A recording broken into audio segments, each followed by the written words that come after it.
కేసీఆర్ ప్రచారంపై కేంద్ర ఎన్నికల సంఘం నిషేధం విధించడంపై ఫైర్ అయ్యారు బీఆర్ఎస్ వర్కింగ్ ప్రెసిడెంట్ కేటీఆర్. ఈ క్రమంలో ఈసీ అధికారులపై కేటీఆర్ సంచలన ఆరోపణలు చేశారు. మోదీ రేవంత్ రెడ్డి కోసమే ఈసీ పనిచేస్తుందని వ్యాఖ్యానించారు.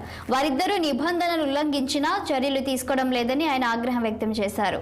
మరోవైపు క్రిసాంక్ అరెస్ట్ అంశంపై స్పందించిన కేటీఆర్ ఫేక్ డాక్యుమెంట్ కాదని నిరూపిస్తే తాను చంచల్గూడ జైలుకు వెళ్లేందుకు సిద్ధంగా ఉన్నానన్నారు. చోటాబాయి కన్సర్న్లో పనిచేయకపోతే మేము ఇదిగో మొత్తం మీకు లిస్ట్ కూడా ఇస్తాం.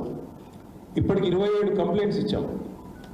27 కంప్లైంట్స్ అఫీషియల్గా ఎలక్షన్ కమిషన్కి మా పార్టీ తరఫున ముఖ్యమంత్రి రేవంత్ రెడ్డి మీద 8 కంప్లైంట్స్, మరొక 19 కంప్లైంట్లు మిగతా వాళ్ళ పార్టీ నాయకులు వాళ్ళ వైఖరి మీద వాళ్ళ మాట్లాడుతున్న మాటల మీద మరి మేము ఇవ్వడం జరిగింది. మొత్తం మీకు ఇస్తాం.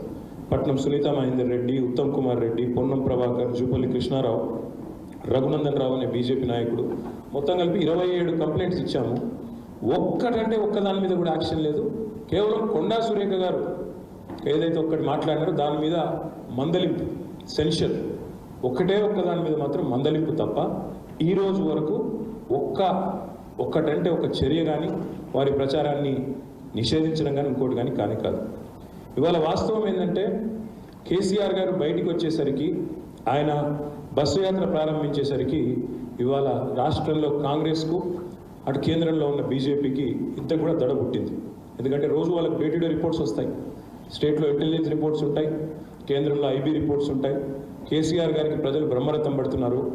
ఆయన సభల్లో వస్తున్న స్పందన, రోడ్ షోలకు వస్తున్న ఉత్సాహపూరితమైన వాతావరణం ఇదంతా కూడా వాళ్ళకు కంటగింపుగా మారింది.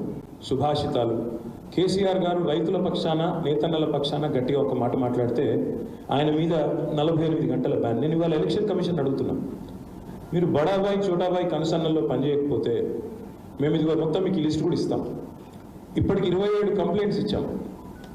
27 కంప్లైంట్స్ అఫీషియల్గా ఎలక్షన్ కమిషన్కి మా పార్టీ తరఫున ముఖ్యమంత్రి రేవంత్ రెడ్డి మీద